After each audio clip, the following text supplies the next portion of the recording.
So what are the latest developments in Asia and between the Philippines and China? Well, the ASEAN is beginning talks and will likely focus on the South China Sea Code of Conduct, according to the Department of Foreign Affairs. This is a report from our Philippine news agency.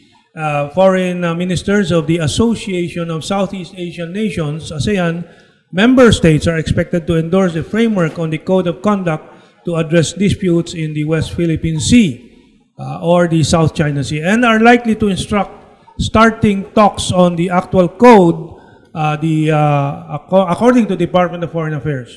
Quote, "We don't want to put a time frame on the negotiations on the COC, but the ministers are likely to instruct the senior officials to begin talks as soon as possible," said the DFA acting spokesperson Robespierre Bolivar. Bolivar said the framework on the COC would definitely be mentioned in the joint communique of the 50th ASEAN Foreign Ministers meeting and related meetings. So we also have simultaneous to this AMM, the ministerial meeting, following a day later the Asean Regional Forum, with several dozens of countries participating, focused on the security situation in Northeast Asia, in Asia, and Southeast Asia. And anyway, back to the Code of Conduct. Whatever comes out in the joint communique at the end of the ASEAN ministerial meeting, related meetings, is going to be a document with a consensus of ASEAN. Okay, let's move on to the next item in our news, which is, in connection with this COC, Tillerson, the American Secretary of State, is participating, and we'll ask our guest Celso some of his reactions here. The ASEAN Regional Forum is also expected to express its concern over the North Korean situation, and of course, hopefully, the ASEAN and China will formally endorse the South China Sea Code of Conduct after this forum. Let's just get some comments from Celso Cainglet, former professor at the Philippine Military Academy, at one of the seminaries in Metro Manila, former contributor to the National Security Council, and so on. So, what are your impressions? Before we have Philippine-China focus, which will dwell on this South China Sea and ASEAN meeting. But initially, you have any comments? This is a very, very welcome development. For the longest time, this Code of Conduct has been postponed. No? But finally, although not legally binding, but it's better than nothing, the Code of Conduct actually will be a vehicle for communication in a sort of a template in case a problem arises. More or less nations will know how to handle problems. Okay. On our next item, anyway, we'll be going back to the ASEAN meeting in our Philippine-China focus. The next major development the past week is the 140 billion loans that the Philippine government is expecting to get from China. And let's read some of the highlights here. Finance Secretary Carlos Sonny Dominguez says that the Philippines will borrow 140 billion pesos from China on top of securing a 6 billion peso grant for infrastructure projects. Finance Secretary Carlos Dominguez said in the past week, Dominguez told the House Appropriations Committee that the government would also sell $200 million in so-called panda bonds in China by October or November. National Treasurer Rosalia V. De Leon told reporters last week that the Monetary Board, the Bangko Sentral ng Pilipinas' highest policy-making body, already approved in principle, the planned issuance of 3-year panda bonds, while the Philippine government is in the process of also securing approvals from the People's Bank of China. Panda bonds are yuan denominated debt papers issued in China by foreign governments or companies.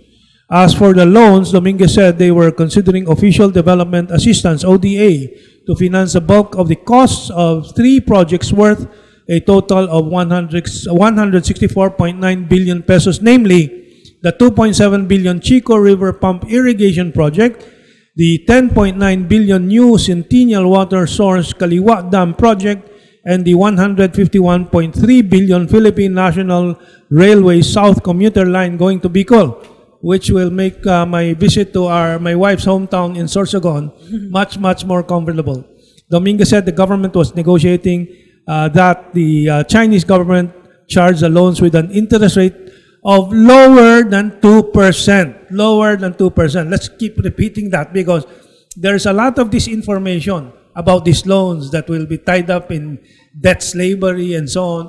There's this underscore, COOR, the American economist who says the Chinese loans will cost 10% per annum, which is absolutely ridiculous. The public should be very careful about the campaign of disinformation against this engagement with China. Also, Dominguez said negotiations were ongoing for the grants that the Chinese government would provide to two bridge projects along the Pasig River, the 4.6 billion peso Binondo Intramuros Bridge and the 1.4 billion Estrella Pantaleon Bridge. So that would ease the traffic in Makati and in Rojas Boulevard, Binondo area. And of course, there's a very big project too, BGC to Ortigas, crossing the Santa Monica, Loton, crossing Pasig River. I don't know if that will be funded from the loans from China, but they're being announced simultaneously, so they might be connected. We're trying to clarify. So let's move on to the, of course, as a subsidiary matter here, President Rodrigo R. Duterte thanks China for helping the Philippines in relation particularly to the two bridges too, which are grants. Several, I think 6 billion pesos total worth that are just grants. Okay.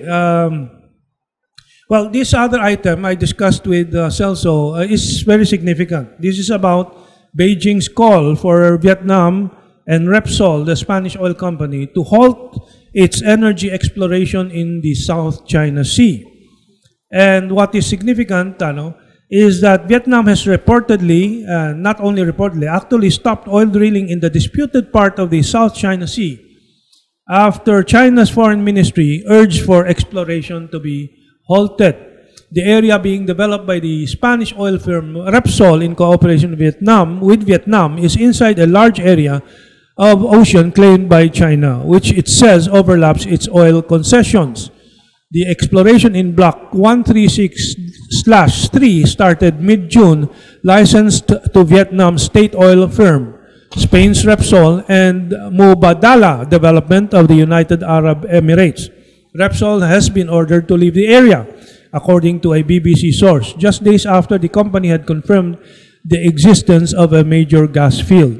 Beijing has claimed indisputable sovereignty over the Spratly Islands as well as jurisdiction over the relevant waters and seabed, according to the Foreign Ministry spokesman Lu Kang of China. Okay, I'll get an initial reaction from Celso. Well, I think this is quite significant because it shows Vietnam heeding immediately a call from China. Because earlier there has been an agreement between China and Vietnam that in case of explorations in disputed areas, it has to be a joint venture or joint exploration. Unlike this one, it's a Vietnam-Spain exploration. That's why China reacted negatively. Yeah, the debate in the Politburo, Vietnamese Politburo, was reportedly very intense. And it was mainly the leadership of the Politburo that decided in favor of stopping it, and then I assume it will be preparing for negotiations with China. Yeah, because they know very well that they had an agreement with China already that it has to be joint exploration in case of drilling in the disputed areas. Well, there's a website called Tiananmen's Tremendous Achievements. It's an official blog for for some views from China. And its title is Share Resources with China in Disputed Waters or Let China Have All. In other words, the Chinese position is, if you want to share it with China, but not the outsiders from other parts of the world. Yeah, that's very interesting because they always accuse China of being a bully. If China is really a bully, they can take those islands anytime. Yeah. And the United States will not do anything to help us. ASEAN will not do anything to help us. So the most convenient arrangement here is joint explorations. But we have a lot of problems when it comes to our policies because many of our legislations are not in tune with the national treaties that we signed. For example, at this, the President already declared that he's willing to do a joint exploration with China. At this point, as early as this, we should already have our law of capture. The Philippine National Oil Corporation should already formulate that together with Philippine Congress. Now, what is this law of capture? The International Court of Justice, first woman president, Rosalind Higgins, already declared that these hydrocarbons, because they're moving, they're like fishes in the oceans, they're not stable. They already declared that nobody owns that. It only becomes yours the moment you capture it in your oil rig or platform. That's right. Yeah. And we still do not have that. You know, so we need to pass laws and other. Okay. Okay. So the good news, however, for this week is this report that, and we got this from the CNBC and from other news sources.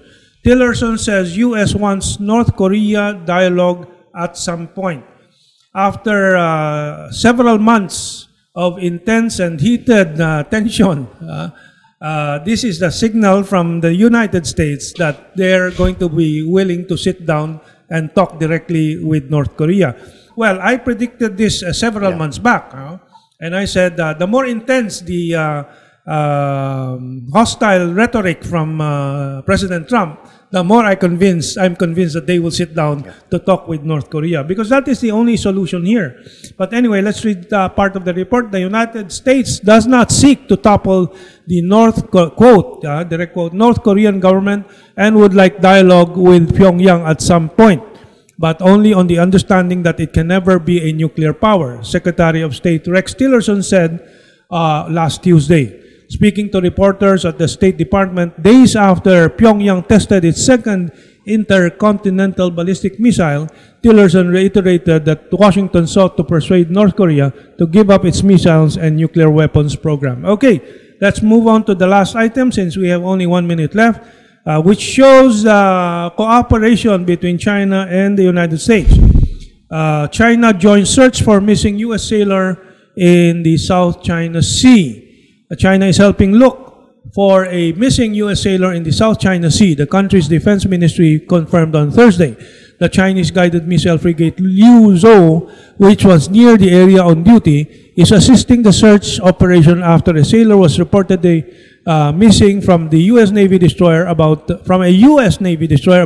100 nautical miles southwest of Huangyan Island on Tuesday. Anyway, that's the report, and we wanted to highlight this because, as we can see, the Chinese and U.S. Navy cooperate when there is a need to cooperate. Well, we have run out of time for this segment. We'll get back to Mr. Celso Cainglet and Ms. Alexis Abetria in our Philippines-China focus.